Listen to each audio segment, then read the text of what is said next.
आप सभी को गणेश चतुर्थी की हार्दिक शुभकामनाएं। आज हम बात करते हैं आध्यात्मिक तथ्यों की।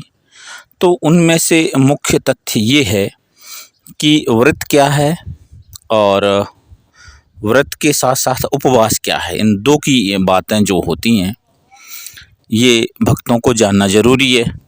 तो सबसे पहले मैं बता दूं कि व्रत जो होता है उसका मतलब है नियम, अर्थात आपको कोई ऐसा नियम ले लेना है उस दिन के लिए कि वो आप पूरे दिन भर या उस तिथि विशेष में आप उसका पालन करेंगे, ये व्रत है।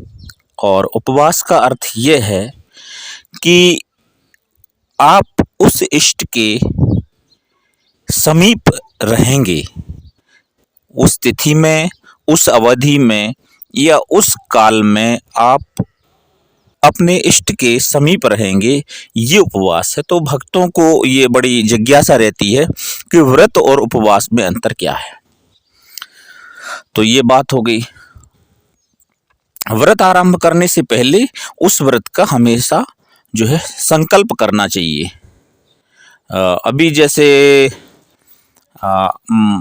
ये तिल चतुर्थी है आज, और तिल चतुर्थी के दिन गणेश जी को तिल और गुड़ का भोग लगाया जाता है। इसे तिलकुटा भी कहते हैं। ऐसे आप तिली के लड्डू भी बना सकते हैं।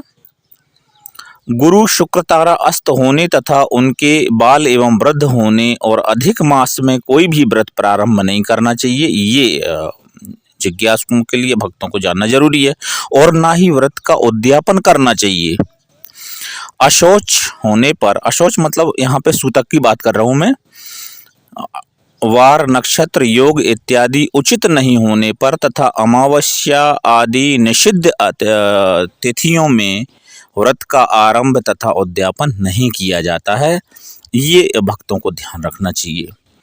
महाभारत अनुशासन पर्व में 106 पृष्ठ में 11 से 13 उपबंधों में चारों वर्णों के उपवास की समय अवधि इत्यादि बताई गई है। भक्त लोग इसका अध्ययन कर सकते हैं। तो उपवास का एक और अर्थ है कि यज्ञ के यजमान का गाहे पत्त जो है अग्नि के समीप वास करना, ऐसा भी कहा जाता है। और इसका गौण अर्थ है कि फलाहार करना या निर्शन या निराहार करना, ऐसा भी होता है। और व्रत की समाप्ति के बाद उपवास को छोड़कर देवता का प्रसाद ग्रहण करने को पारणा कहते हैं। तो ऐसी ये मान्यता है। अब हम आज की बात करें तो आज जिस उद्देश्य से मैंने ये वीडियो बनाने का सोचा है वो है आज गणेश चतुर्थी। जी हाँ, भगवान श्री गणेश जो है आद्य पूज्य देव हैं, प्रथम पूज्य देव हैं और इस प्रकृति के जल तत्व के स्वामी हैं। तो भगवान श्री गणेश जो हैं उनका ये प्रकटोत्सव है। आद्य गणेश का आशय ये है कि ये वह गणेश हैं जिनकी भगवान शिव, भगवान विष्णु और भगवान सूर्य और प्रभु मातेश्वरी जगदम्बा जिनकी साधना करती हैं, इसलिए वो प्रथम पूज्य हैं। तो आज उन गणेश भगवान का प्रकटोत्सव है।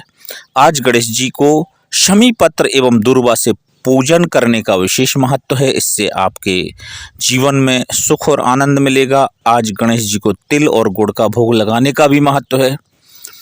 राष्ट्रीय सौर माघ मास को तप मास भी कहते हैं।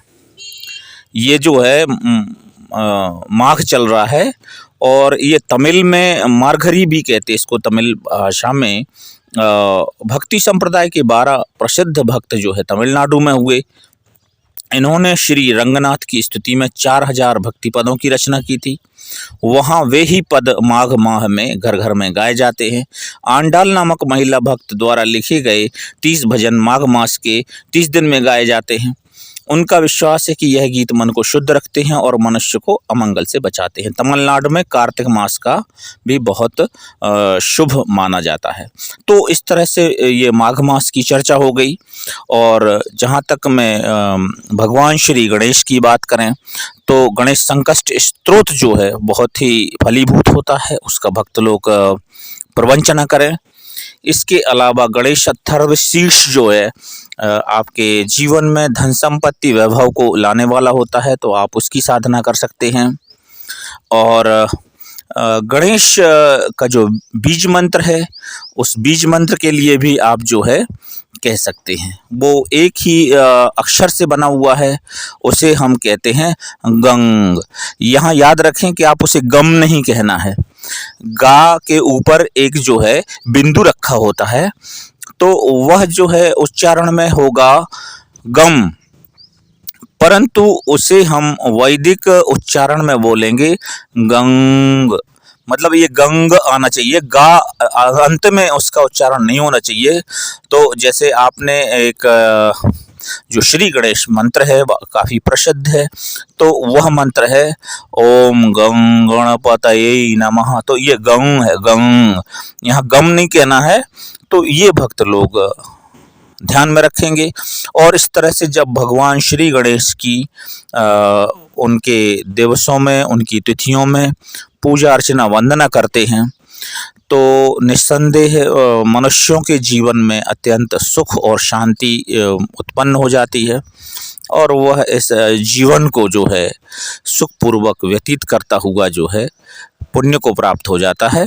तो ये आज का वीडियो सभी भक्तों के लिए है जो गणेश भक्त हैं, वो गणेश की पूजा करें। इसके अलावा जो है जिन भक्तों को ये साधना करनी है, वो इस वीडियो के माध्यम से भी जो है साधना कर सकते हैं। भगवान श्री गणेश उनके जीवन में हर्ष और उन्नति बनाए रखेंगे और आपके जीवन को धन्य बनाएंगे, ऐसी मेरी आशा है।